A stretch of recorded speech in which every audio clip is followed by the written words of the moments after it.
75살 노모가 아픈 몸을 이끌고 아들을 찾아가 병원비를 빌려달라고 부탁했습니다. 하지만 아들은 고작 라면 한 봉지를 내밀었죠. 그런데 집에 돌아와 그 봉지를 열어본 어머니는 충격에 빠지고 맙니다. 이야기가 궁금하시다면 구독과 좋아요 눌러주세요. 댓글로 지금 어디서 시청하고 계신지 소통해 주신다면 앞으로 더 좋은 영상 제작에 큰 힘이 됩니다. 어두운 새벽, 시골 마을의 흙길 위로는 짙은 안개가 낮게 깔려 있었습니다. 지상과 하늘의 경계가 희미해지는 시간, 75세 노모영애는 마치 긴 그림자처럼 희미한 존재감을 안고 조용히 마을 입구를 향해 걸음을 옮기고 있었습니다. 낡고 투박한 지팡이는 그녀의 유일한 버팀목이었으며 앙상하게 마른 손으로 그 지팡이를 쥐고 있는 모습은 그녀가 살아온 지난 세월의 무게를 고스란히 짊어진 듯 처연했습니다. 영애의 등은 오랜 고생 끝에 이미 활처럼 굽어져 있었고 허리를 펴려는 작은 노력조차 고통스러운 신음으로 되돌아오고는 했습니다. 흰 눈처럼 변해버린 머리카락은 세월의 모진 풍파를 홀로 맞섰음을 증명하는 훈장과도 같았습니다. 영애는 평생을 이 가난하고 척박한 시골 땅에서 작은 밭대기 몇 평과 새벽마다 낳아주는 닭 몇 마리의 달걀에 의지하여 억척스럽게 버텨왔습니다. 젊은 나이에 남편을 먼저 하늘로 보낸 후 그녀의 삶은 오직 두 자식, 특히 서울의 대기업에 취직한 아들 현우를 성공시키는 것에 그 모든 것을 바쳤습니다. 푼돈을 모아 손에 쥐고 그 돈으로 달걀과 채소를 팔아 하루하루를 연명했지만 그 모든 노력이 병마가 닥쳤을 때 의지할 단 한 푼의 목돈조차 남기지 못했다는 사실은 그녀의 가슴을 더욱 찢어지게 만들었습니다.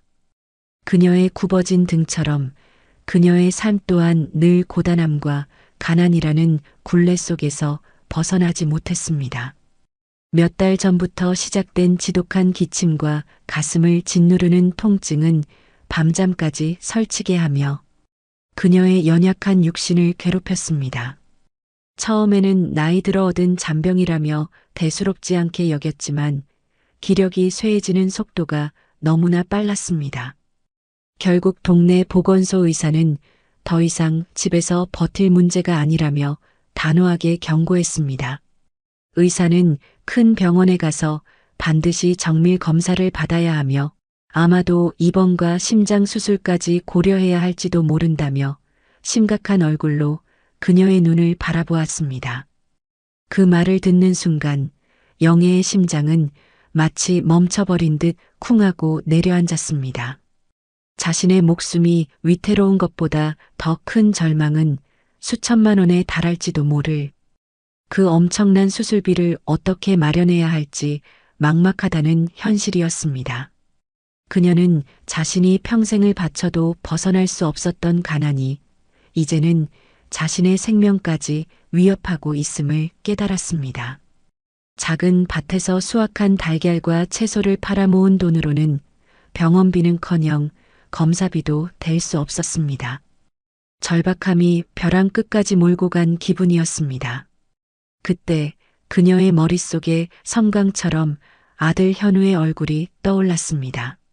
현우는 그녀의 일생을 건 투자였고 이 고통스러운 가난을 끊어낼 유일한 희망의 빛이었습니다. 현우는 공부를 잘하여 시골을 벗어나 서울의 대기업에 취직했고 어여쁜 아내를 만나 번듯한 아파트도 장만했습니다. 영애에게 현우는 평생을 바쳐 키워낸 든든한 아들이자 이제는 마지막 남은 기댈 언덕이었습니다.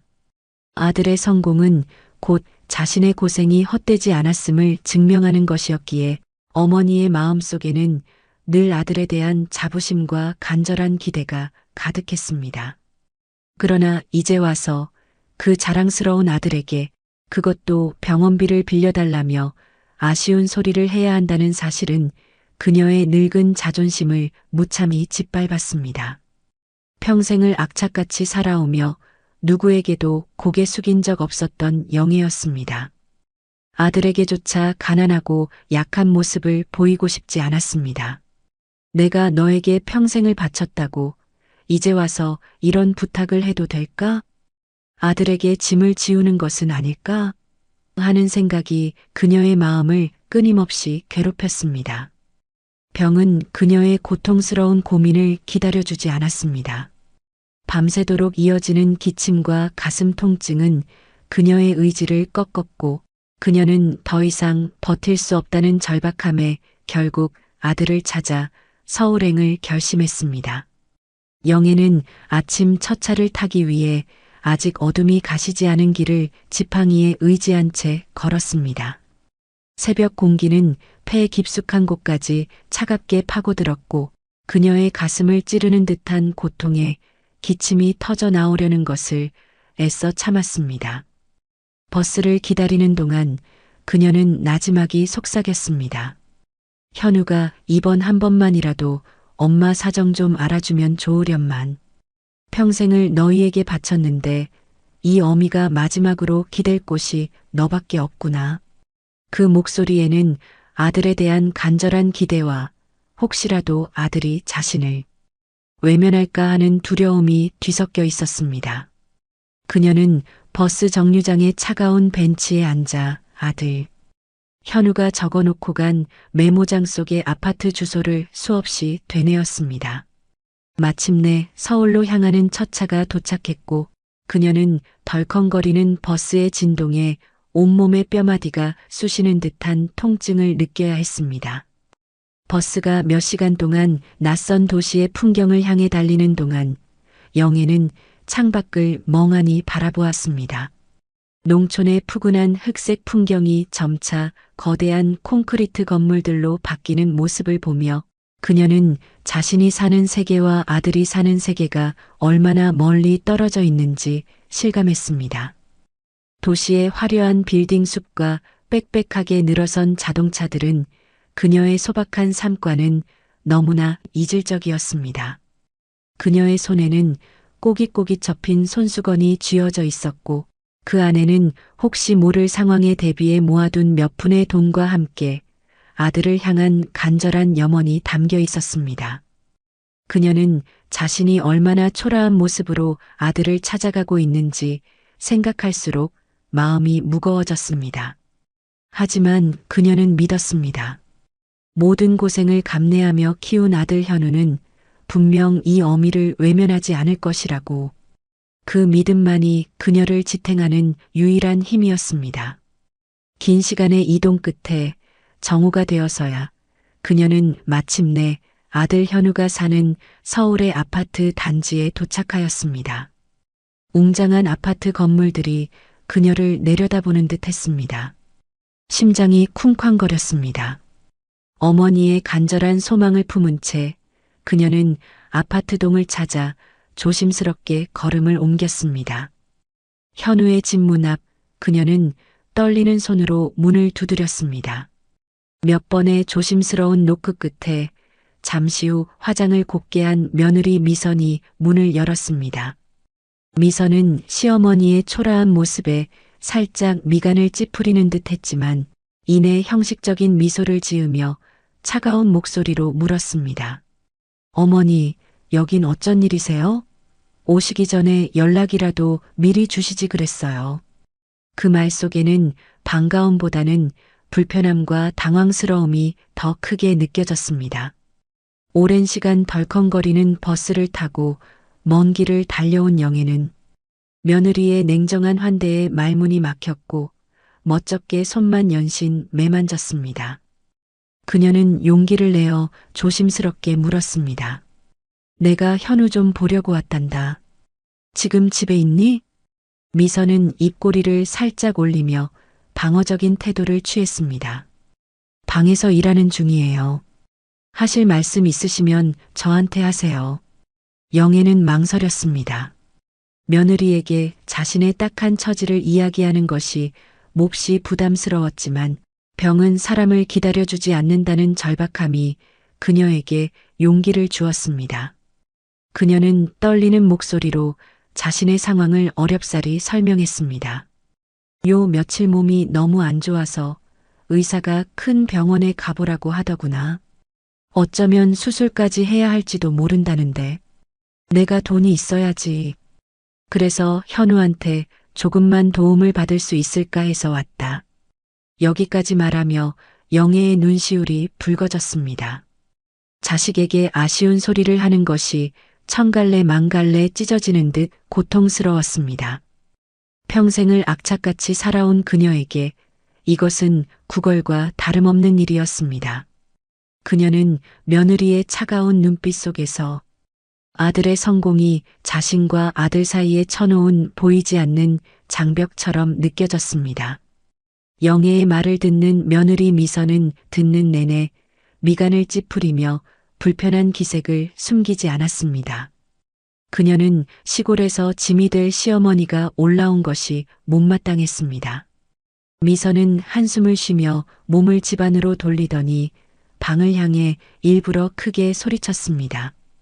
여보, 어머니 오셨어요. 병원비 달라고 하시네요. 그 차가운 한마디는 영애의 가슴에 비수처럼 꽂혔습니다.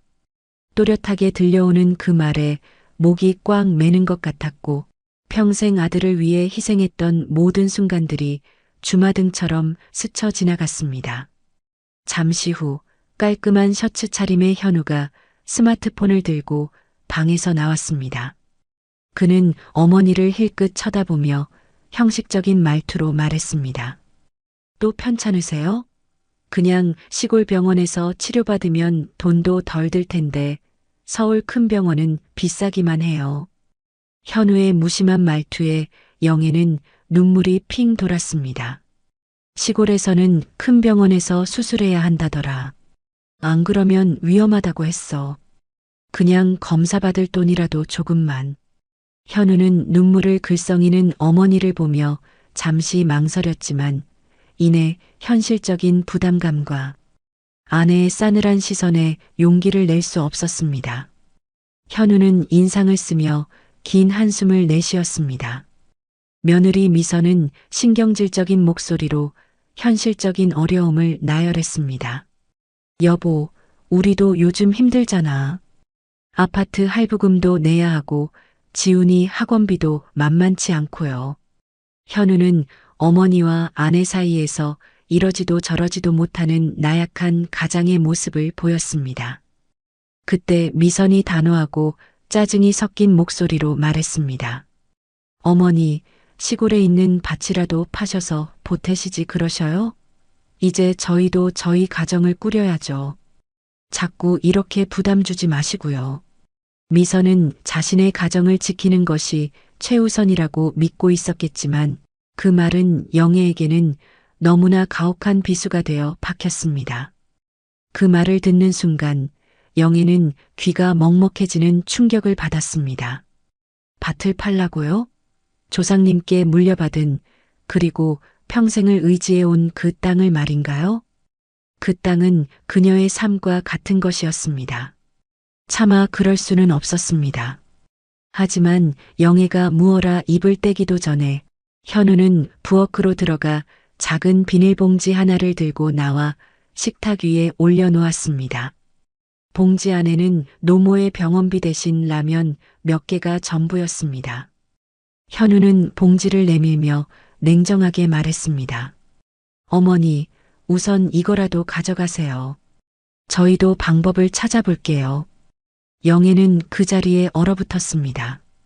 떨리는 손으로 라면 봉지를 받아들었지만 그 먼 길을 달려오며 품었던 기대와 희망이 고작 몇백 원짜리 라면 몇 개로 돌아왔다는 사실에 그녀는 온몸의 기운이 빠져나가는 듯한 참담함을 느꼈습니다. 그녀는 고통을 감추려 애써 희미하게 웃어 보였습니다. 그래, 고맙다. 그 말은 아들을 원망하는 대신 아들의 처지를 이해하려 애쓰는 어머니의 깊은 슬픔을 담고 있었습니다.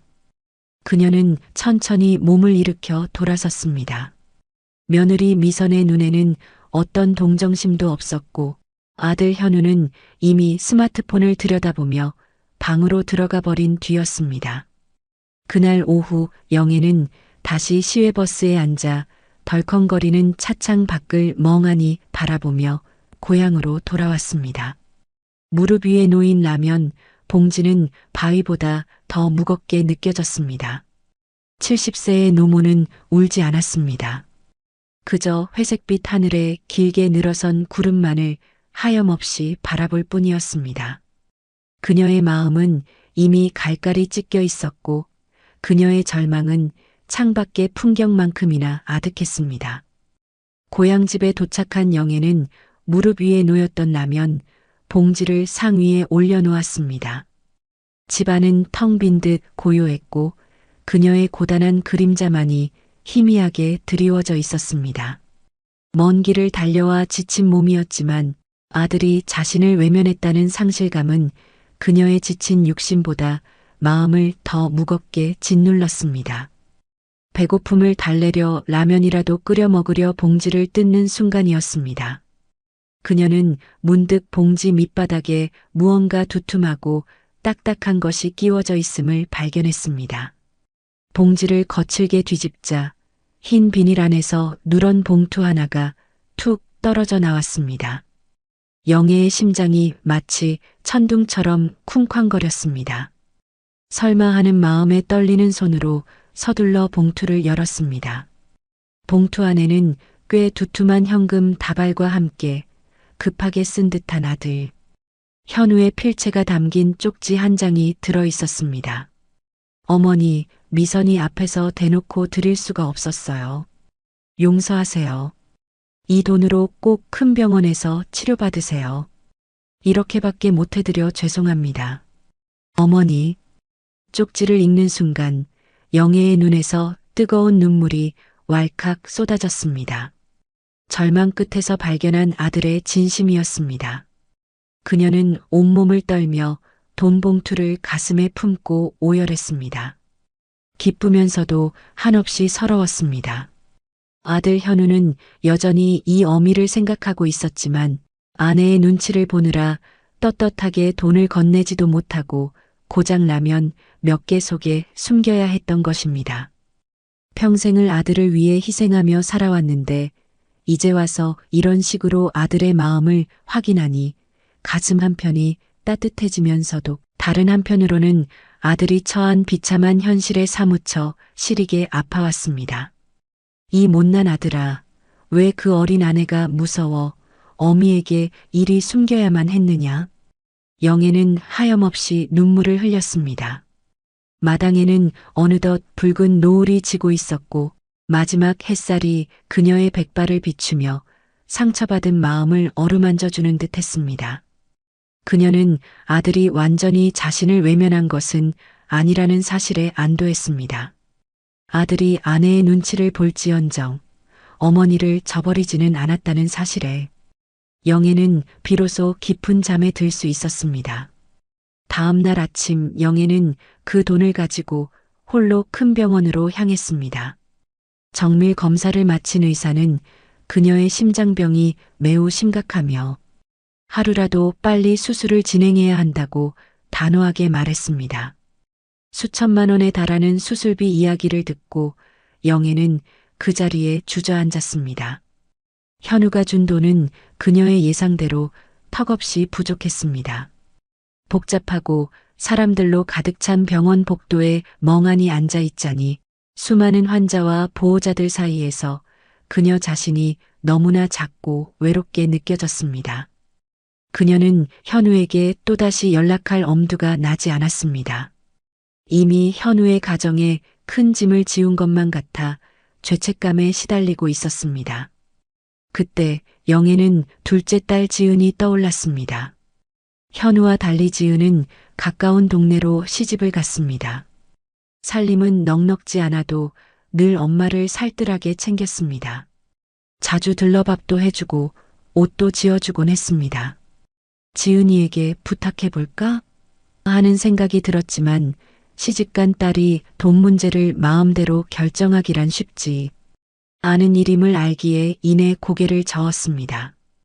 딸에게까지 짐을 지우고 싶지 않은 것이 어머니의 마음이었습니다. 한참을 망설이고 있는데 주머니 속 낡은 휴대폰이 울렸습니다. 딸 지은이었습니다. 엄마, 어디야? 집에 갔는데 없어서. 지은의 걱정 어린 목소리가 들려왔습니다. 영애는 머뭇거렸습니다. 엄마가 병원에 좀 와 있단다. 지은은 소스라치게 놀랐습니다. 엄마, 많이 아파? 내가 지금 바로 갈게. 1시간도 채 되지 않아 지은이 병원에 도착했습니다. 대기 의자에 웅크리고 앉은 엄마를 발견한 지은은 달려와 영애의 손을 꼭 잡았습니다. 그녀의 눈시울이 붉어졌습니다. 왜 진작 말 안 했어? 혼자 그렇게 다치고 아프면서 왜 나한테는 말 한마디 안 했어? 영애는 딸까지 고생시키기 싫어서 그랬다고 애써 웃으며 말했습니다. 너까지 고생시키기 싫어서 그랬지. 어떻게든 혼자 해보려고 했다. 그 말에 지은은 울음을 터뜨렸습니다. 그런 말이 어디 있어? 엄마가 아픈데 자식이 걱정 안 하면 내가 어떻게 살아? 내가 엄마, 딸이잖아. 지은은 곧장 남편에게 전화를 걸었습니다. 소박하지만 마음이 고든 사위는 소식을 듣자마자 말했습니다. 당신은 어머니 잘 모셔. 집에 있는 돈 다 가져가고 부족하면 내가 어떻게든 마련해 볼게. 그 말에 영애는 가슴이 미어졌습니다. 너무 고맙고 또 미안했습니다. 딸은 형편이 어려운데도 온 마음을 다하는데 더 잘 사는 아들은 아내의 눈치를 보며 주저하는 현실이 그녀의 마음 깊은 곳에서부터 서운함으로 밀려왔습니다. 며칠간 동분서주한 끝에 지은은 부족한 수술비를 겨우 마련했습니다. 지은은 자신이 모아둔 모든 비상금과 남편의 도움까지 받아 어머니의 수술비를 마련했고 그 과정에서 단 한 번도 힘든 내색을 하지 않았습니다. 영애는 무사히 수술을 마쳤습니다. 회복실에 누워있는 동안 지은은 곁을 지키며 땀을 닦아주고 한 숟갈 한 숟갈 죽을 떠먹여 주었습니다. 영애는 딸의 손을 잡고 목맨 소리로 말했습니다. 엄마가 전생에 나라를 구했나 보다. 너 같은 딸을 둬서. 지은은 눈물을 머금고 환하게 웃었습니다. 엄마는 건강하게 우리 곁에만 있어줘. 딸의 헌신적인 사랑은 병실을 따뜻한 온기로 가득 채웠습니다. 딸 지은의 헌신적인 간호 덕분에 영애는 수술 후 회복실에서 서서히 기력을 되찾고 있었습니다. 그러나 영애의 수술 소식은 곧 아들 현우의 귀에도 들어갔습니다. 아내 미선의 잦은 추궁과 죄책감에 시달리던 현우는 어머니가 위급했다는 사실을 알고도 제때 달려가지 못했다는 사실에 괴로워했습니다. 어느 날 오후 현우가 갑자기 영애가 입원한 병원에 나타났습니다. 과일 바구니를 들고 온 그의 얼굴에는 미안함과 후회하는 기색이 역력했습니다. 병실 문을 열고 들어서다 지은이 어머니의 베개를 고쳐주는 다정한 모습을 보고 그는 잠시 멈칫했습니다. 어머니가 위급했다는 사실을 알고 있었음에도 아내 미선의 눈치를 보느라 떳떳하게 병문 안조차 오지 못했던 자신이 한없이 초라하게 느껴졌습니다. 현우는 후회가 섞인 목소리로 어머니에게 물었습니다. 엄마, 왜 저한테는 연락 안 하셨어요? 수술 받으셨으면 당연히 저한테 연락해야죠. 그 말에 고개를 들어 오빠를 쳐다본 지은의 눈빛에는 원망이 서려 있었습니다. 그녀는 차가운 목소리로 답했습니다. 연락했잖아. 잊었어? 그날 오빠가 옳게 몰래 라면 봉투에 돈 몇 푼 넣어서 엄마 집으로 돌려보냈다며? 엄마, 조금만 늦었어도 큰일 날 뻔했어. 그때 우리 남편이 돈 빨리 구해주지 않았으면 엄마는 위험했을 거라고. 지은의 목소리에는 그동안 혼자 감당했던 모든 서러움과 분노가 담겨 있었습니다. 방 안의 공기는 순식간에 무겁게 가라앉았습니다.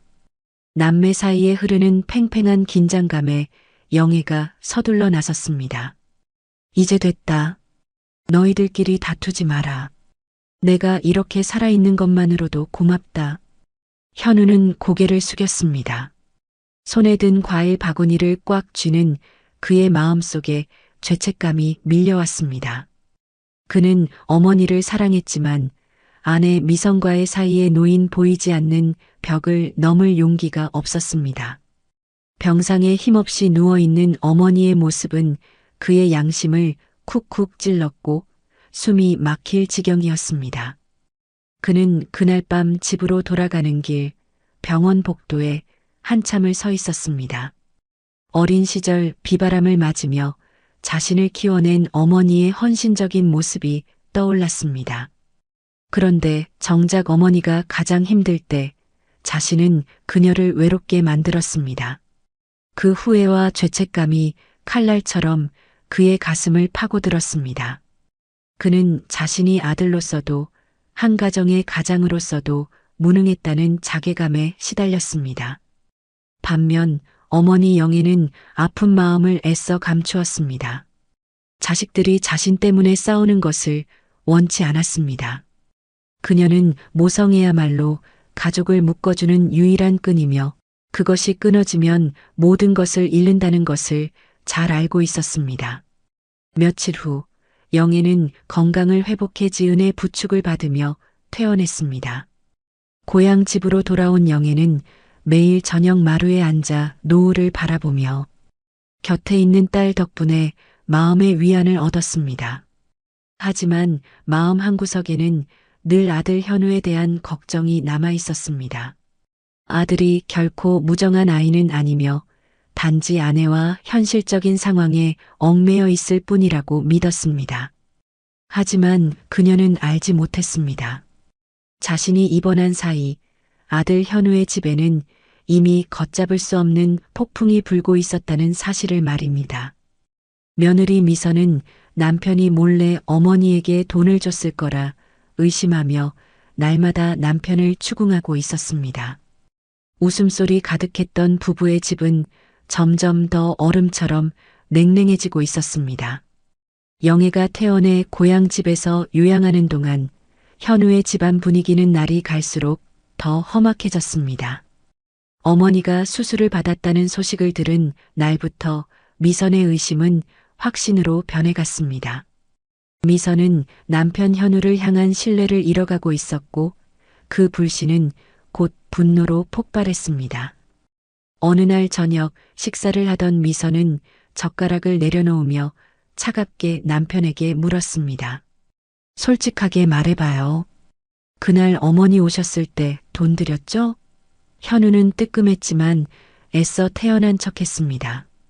무슨 소리야, 그날은 라면만 좀 챙겨드렸잖아. 미선은 믿지 않는다는 듯 눈을 가늘게 떴습니다. 그러면 어머니가 무슨 돈으로 병원에서 수술을 받아요? 당신이 안 줬으면 누가 줬겠어요? 내가 모를 줄 알아요?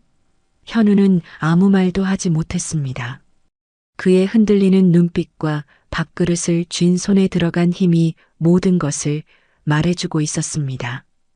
거짓말하고 싶지 않았지만 사실대로 말했다가는 닥쳐올 아내의 분노를 감당할 자신이 없었습니다. 하루 종일 직장에서 시달리고 온 그에게는 그럴 힘이 남아있지 않았습니다.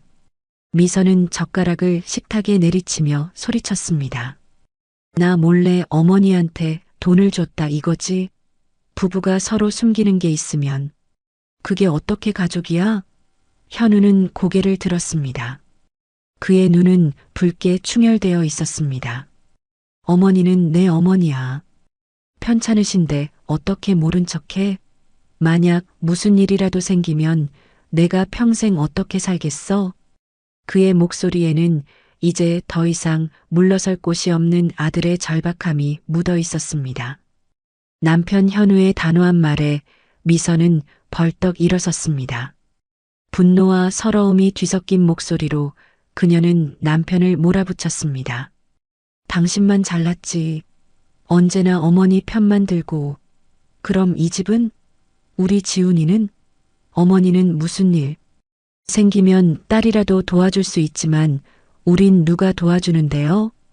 당신은 못난 어머니 아들이지 내 남편은 아니야. 현우는 입술을 깨물었습니다. 아내의 말 한마디 한마디가 가슴을 후벼 팠습니다. 미선의 입장도 이해 못할 바는 아니었지만 어쩌면 저렇게 무정할 수 있을까 하는 생각에 마음이 아팠습니다. 늙은 부모는 돌볼 가치도 없다는 말인가 하는 서운함이 밀려왔습니다. 그날 밤 현우는 잠을 이루지 못했습니다. 병원 의자에 웅크리고 앉아있던 어머니의 모습, 돈 봉투를 품에 안고 눈물 흘리셨을 모습이 떠올라 양심의 가책으로 괴로웠습니다. 한쪽은 자신을 낳아준 어머니, 다른 한쪽은 자신이 지켜야 할 아내와 자식. 그는 어느 쪽도 온전히 지킬 수 없다는 현실에 무력감을 느꼈습니다. 그는 베란다에 나가 차가운 새벽 공기를 마시며 이 지옥 같은 상황을 끝낼 방법만을 필사적으로 고민했습니다. 한편 고향에 있는 어머니 영애도 마음이 편치 않았습니다. 수술 후 몸은 나아졌지만 아들이 아내 몰래 돈을 줬다는 사실이 그녀를 더욱 고통스럽게 했습니다. 아내가 무서워 재구실도 못하는 아들이 안쓰러웠고 시어머니의 처지를 이해 못하는 며느리도 야속했습니다. 그저 가족이 화목하기만을, 자신 때문에 자식들이 싸우지 않기만을 바랄 뿐이었습니다. 어느 날 오후 마루에 앉아 나뭇가지를 다듬던 영애는 깊은 한숨을 내쉬었습니다. 집안을 정리하던 딸 지은이 그 모습을 보고 물었습니다. 엄마, 무슨 걱정 있어? 영애는 고개를 저었습니다. 그냥 내 오빠 현우가 걱정이 돼서 그런다. 그렇게 살면 속이 얼마나 상할까. 지은은 잠시 동작을 멈췄습니다. 하지만 오빠는 아들로서 할 도리를 다하지 못했어요. 그때 우리 남편이 돈을 구해주지 않았다면 엄마는 수술도 못 받았을 거야. 영애는 딸의 손을 잡으며 떨리는 목소리로 말했습니다. 안다. 하지만 너희 남매가 서로를 탓하는 건 원치 않는다. 그저 서로 아끼고 사랑하길 바랄 뿐이야. 지은은 고개를 숙였습니다. 뜨거운 눈물이 어머니의 손등 위로 떨어졌습니다. 어머니의 그 끝없는 사랑에 가슴이 벅차오르면서도 아려왔습니다. 얼마 후 현우에게서 전화가 걸려왔습니다. 그의 목소리는 무겁게 가라앉아 있었습니다. 어머니, 건강은 좀 어떠세요? 자주 찾아뵙지 못해 죄송해요. 영애는 다정한 목소리로 답했습니다. 괜찮다. 걱정 마라. 나는 내 가정이 행복하기만 하면 더 바랄 게 없다. 어머니의 말을 듣는 순간 현우는 목이 메었습니다. 어머니는 모든 것을 알면서도 단 한마디의 원망도 없이 자신을 감싸주고 있었습니다. 그는 어머니의 넓은 마음 앞에 자신이 한없이 작아지는 것을 느꼈습니다. 하지만 부부간의 폭풍은 아직 끝나지 않았습니다. 어느 날 미선이 아들 지훈이를 데리고 고향 집으로 찾아왔습니다. 겉으로는 바람 쐴 핑계였지만 속내는 남편이 준 돈의 액수를 알아내려는 데 있었습니다. 저녁 식사 자리에서 미선은 슬쩍 말을 꺼냈습니다. 어머니, 큰 병원에서 심장 수술 받으셨다면서요? 돈이 꽤 많이 들었겠어요. 영애는 조용히 고개를 끄덕였습니다. 그래도 도와주는 사람이 있어서 무사히 넘겼다. 미선은 곁눈질하며 목소리에 힘을 주어 물었습니다. 도와준 사람이 현우 씨겠죠? 순간 정적이 흘렀습니다. 옆에 앉아있던 지은이 대신 대답했습니다. 언니, 오해하지 마세요. 수술비는 모두 저희 부부가 마련했어요. 그 말에 미선은 반신반의하는 표정이었습니다. 남편이 몰래 돈을 줬을 거라 확신했는데 지은의 말을 들으니 무언가 숨기는 게 있다는 생각에 기분이 더욱 나빠졌습니다. 밤이 깊어 모두 잠든 시간, 서울에서는 현우가 또 다른 부부싸움에 직면했습니다. 시골에서 돌아온 미선은 의심과 분노를 가득 안고 남편을 몰아세웠습니다. 바로 그때 예상치 못한 사건이 터졌습니다. 오래전 사업을 하다 실패하면서 친구에게 빌렸던 돈이 갑자기 문제가 되어 현우를 궁지로 몰아넣었습니다. 그동안 친구가 봐주어서 조금씩 천천히 갚고 있었는데 친구도 갑자기 형편이 어려워져 빚을 지면서 일이 복잡하게 되었습니다. 친구가 빚을 진 채권자는 현우에게까지 쫓아와서 당장 친구에게 돈을 갚지 않으면 직장에도 문제를 일으키겠다고 협박했습니다. 현우는 캄캄한 방에 홀로 앉아 머리를 쥐어뜯었습니다. 거액의 빚은 그를 숨막히게 했습니다.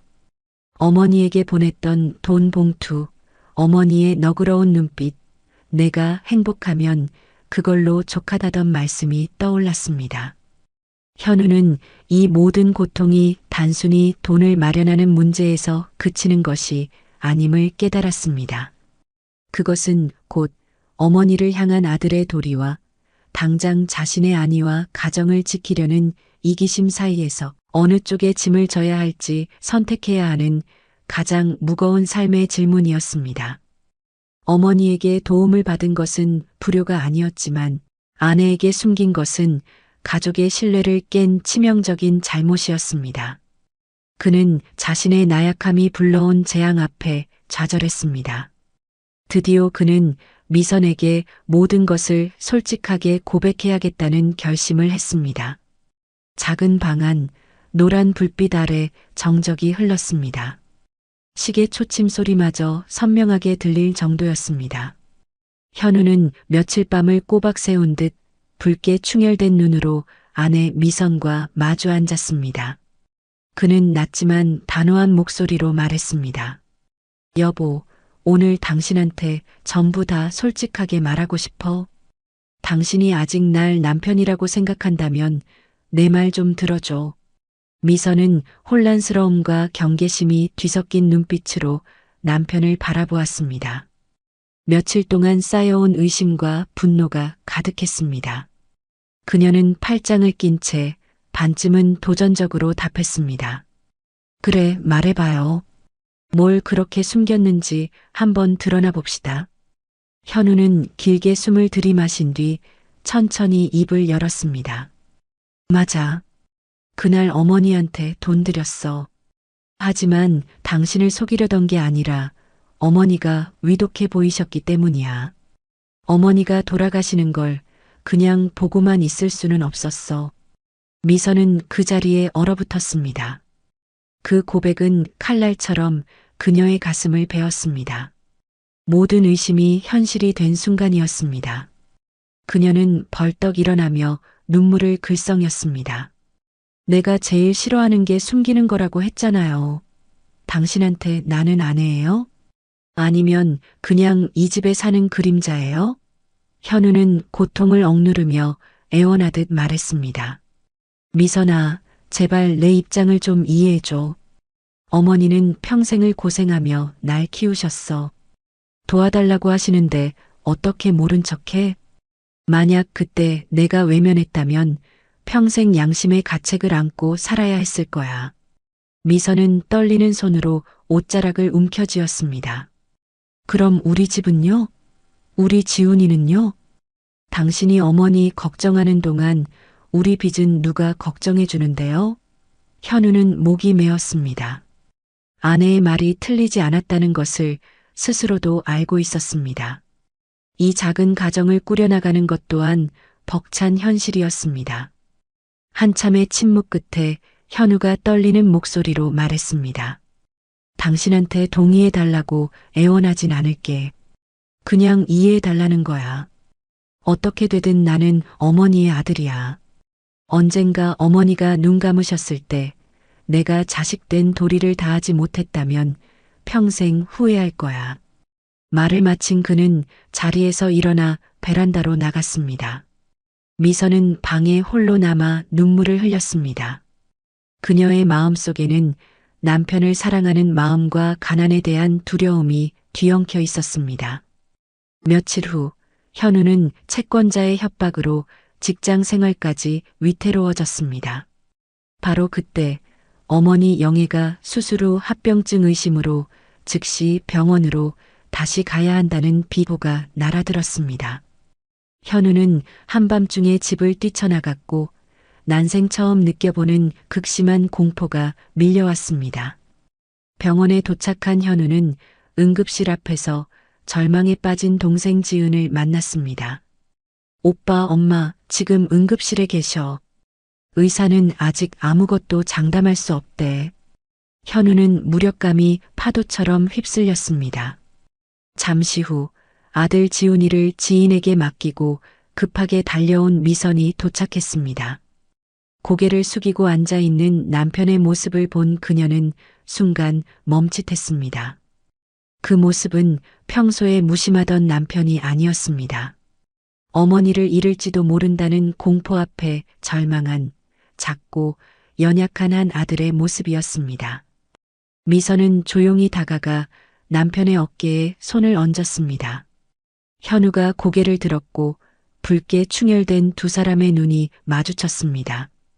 오랜만에 그들의 눈에는 분노 대신 같은 걱정만이 담겨 있었습니다. 어머니, 괜찮으실 거예요. 미선이 떨리는 목소리로 속삭였습니다. 현우는 아무 말 없이 고개를 끄덕였습니다. 그 순간 현우의 마음속에 작은 온기가 피어났습니다. 아내는 결국 자신의 곁에 있어 주었습니다. 몇 시간의 긴장 끝에 응급실 문이 열렸고 의사는 위험한 고비는 넘겼지만 꾸준한 관리가 필요하다고 말했습니다. 세 사람은 안도의 한숨을 내쉬었습니다. 병실로 옮겨진 영애는 약한 숨을 내쉬면서도 애써 미소를 지었습니다. 현우는 아이처럼 울음을 터뜨리며 어머니의 손을 꼭 잡고 흐느꼈습니다. 어머니, 죄송해요. 불효자식을 용서하세요. 제발 저희 곁을 떠나지 마세요. 영애는 아들과 며느리 미선, 그리고 딸 지은을 다정한 눈으로 바라보았습니다. 나는 그저 너희가 서로 아끼고 더는 싸우지 않기만 하면 된다. 가족이 화목한 게 나한테는 최고의 약이야.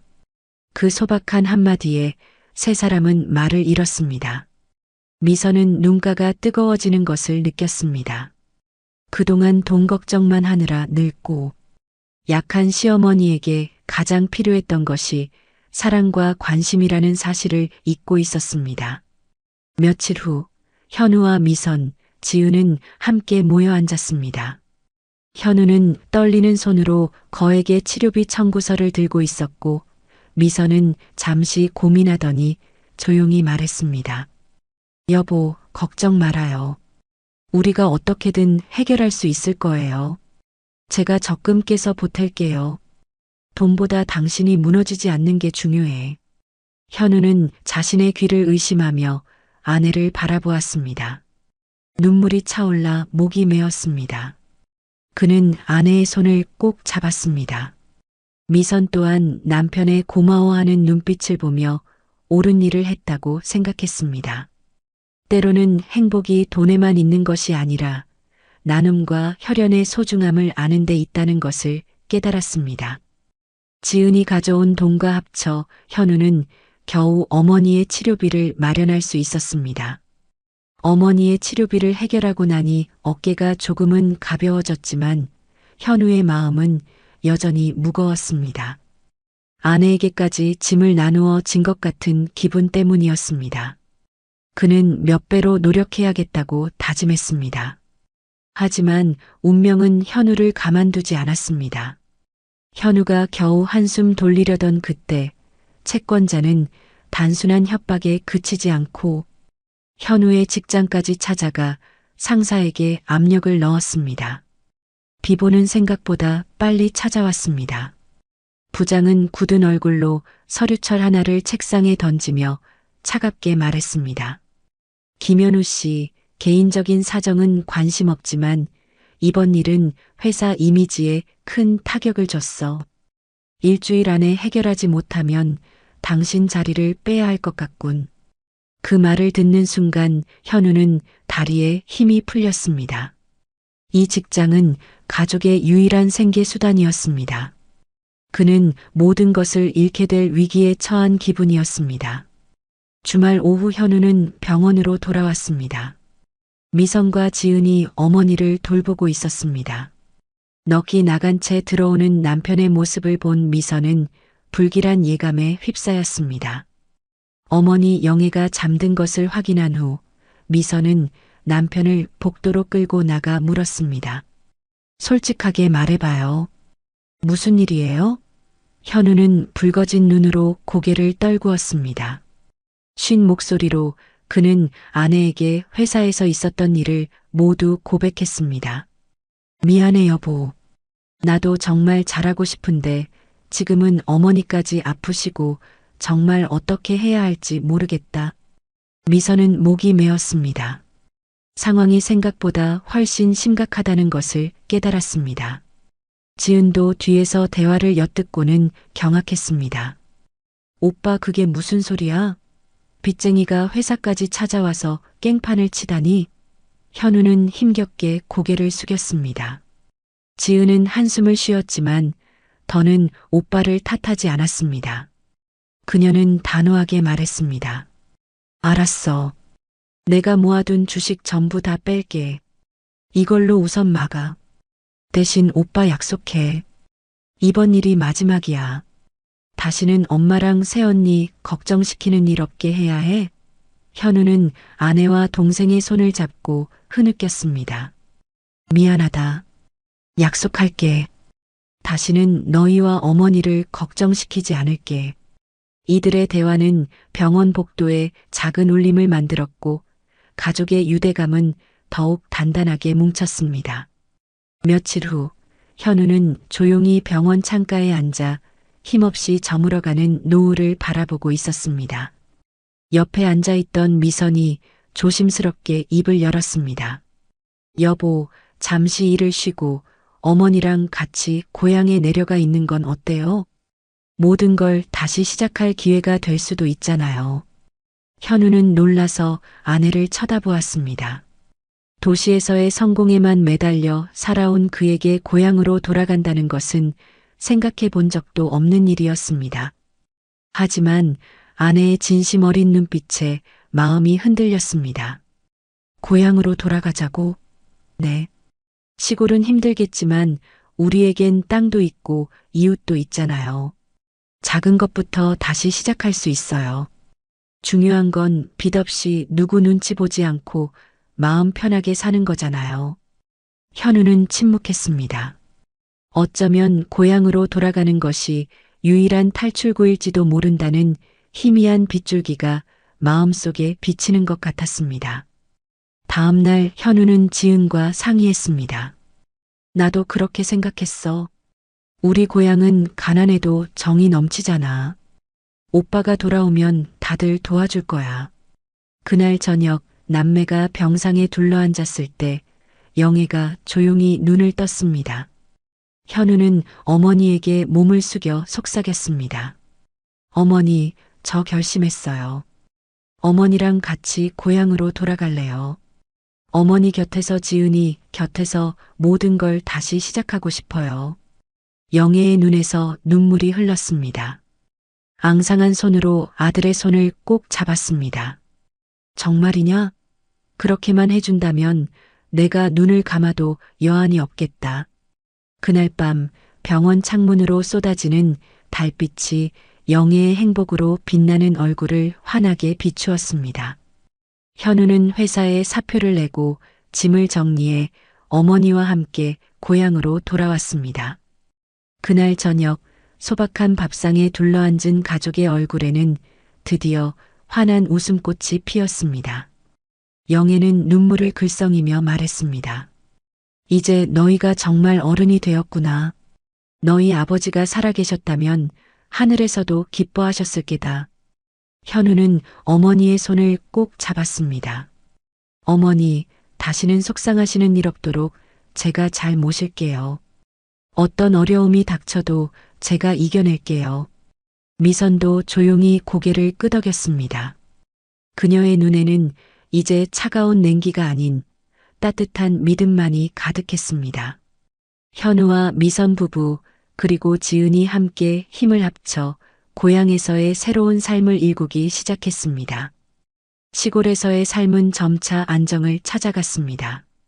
현우는 지은과 함께 어머니에게 물려받은 밭을 유기농 채소밭으로 바꾸고 닭과 물고기를 키우며 작은 농장을 일구기 시작했습니다. 도시에서의 경험을 살려 체계적으로 농장을 관리하자 곧 좋은 성과가 나타나기 시작했습니다. 미선도 꼼꼼하게 장부를 기록하고 판로를 알아보며 남편을 도왔습니다. 마루에 앉아 바쁘게 움직이는 자식들을 보는 것이 영애의 유일한 낙이었습니다. 하지만 기쁨과 함께 걱정도 찾아왔습니다. 영애의 건강은 날이 갈수록 나빠졌고 기침은 잦아졌습니다. 어느 날 밤 가족은 갑자기 심한 호흡 곤란을 일으킨 영애를 모시고 황급히 병원으로 달려갔습니다. 응급실의 환한 불빛과 기계음 속에서 현우는 초조하게 서 있었습니다. 어머니가 자신을 키우기 위해 고생했던 날들부터라면 봉지를 들고 눈물 흘리며 돌아오시던 모습까지 모든 기억이 파도처럼 밀려와 가슴을 아프게 찔렀습니다. 미선은 처음으로 아이처럼 흐느끼는 남편의 손을 꼭 잡았습니다. 여보, 어머니는 이겨내실 거예요. 우린 믿어야 해요. 응급실 문이 열리고 의사가 나왔습니다. 위험한 고비는 넘겼지만 심장이 너무 약합니다. 마음의 준비를 하시는 게 좋겠습니다. 현우는 그 자리에 주저앉았습니다. 병실로 옮겨진 영애는 창백했지만 애써 미소를 지었습니다. 그녀는 속삭였습니다. 나는 이제 시간이 얼마 남지 않았지만 마음은 편안하다. 너희가 서로 아끼고 뭉치는 법을 배웠으니 그것이 내가 너희에게 남기는 가장 큰 유산이다. 세 사람은 무릎을 꿇고 어머니의 손을 잡고 오열했습니다. 그 순간 그들은 깨달았습니다. 어머니의 사랑은 세상 그 무엇보다 위대하며 모든 시련은 서로를 더 소중히 여기게 하기 위함이었다는 것을 말입니다. 위급한 고비를 넘긴 영애는 자신의 뜻에 따라 집으로 돌아왔습니다. 차가운 병원이 아닌 정든 집에서 바람소리와 흙냄새를 맡으며 마지막 날들을 보내고 싶어 했습니다. 현우와 지은은 애써 눈물을 참으며 어머니 곁을 지켰습니다. 미선 또한 아이를 돌보면서도 시어머니 곁을 떠나지 않았습니다. 어느 날 아침 영애는 세 사람을 머리맡으로 불렀습니다. 얘들아, 나는 이제 갈 때가 된 것 같다. 아무런 미련도 없다. 다만 이것만은 꼭 기억해라. 땅이나 돈은 사라져도 가족의 사랑만큼은 영원하다는 것을. 현우는 울음을 터뜨리며 어머니의 손을 잡았습니다. 어머니, 아직 효도 한번 제대로 못했는데 저희를 두고 가시면 어떡해요? 영애는 아들의 머리를 쓰다듬으며 말했습니다. 너는 이미 효도를 다했다. 정직하게 살고 내 아내와 동생을 아끼는 것, 그것으로 족하다. 지은은 오빠의 어깨에 얼굴을 묻고 흐느꼈고 미선도 시어머니의 손을 잡고 떨리는 목소리로 말했습니다. 어머니, 제가 앞으로 어머니 대신 현우 씨와 지훈이를 잘 돌볼게요. 영애는 만족스러운 미소를 지으며 조용히 고개를 끄덕였습니다. 그날 오후 영애는 자식들의 품에 안겨 평화롭게 눈을 감았습니다. 장례가 끝나고 현우와 미선, 지은은 서로를 더욱 아끼고 의지했습니다. 농장은 점점 번창했고 생활도 나아졌습니다. 현우는 아내와 동생에게 말했습니다. 이 모든 시련이 없었다면 나는 아직도 가족의 소중함을 모르는 철부지였을 거야. 가장 힘들 때 나를 떠나지 않아줘서 고마워. 미선은 남편의 손을 잡으며 미소 지었습니다. 우리가 함께 이겨낸 거야요. 그게 바로 가족이죠. 지은도 고개를 끄덕였습니다. 엄마도 하늘에서 웃고 계실 거야. 흙냄새와 풀벌레 소리가 가득한 평화로운 시골의 밤, 한편의 인생 드라마는 막을 내렸지만 가족의 새로운 이야기는 이제 막 시작되고 있었습니다. 영희가 남긴 땅과 돈은 사라져도 가족의 정은 영원하다는 말은 자식들의 가슴에 영원히 살아 숨 쉴 것입니다. 병원비를 빌리러 갔다가 라면 한 봉지를 받아들었던 75세 노모의 이야기는 결국 따뜻한 가족의 사랑으로 마무리되었습니다. 어머니는 자식들에게 가장 큰 교훈을 남기고 평안히 눈을 감았습니다. 재산과 명예는 언젠가 사라지지만 가족 간의 사랑과 유대감만이 영원한 가치라는 것을 말입니다. 오늘 이야기를 끝까지 들어주셔서 감사합니다. 영상 보시고 느끼신 감정, 댓글로 함께 나눠주세요. 여러분의 한마디가 누군가에겐 큰 위로가 될 수 있습니다. 영상이 마음에 드셨다면 구독과 좋아요로 응원 부탁드립니다.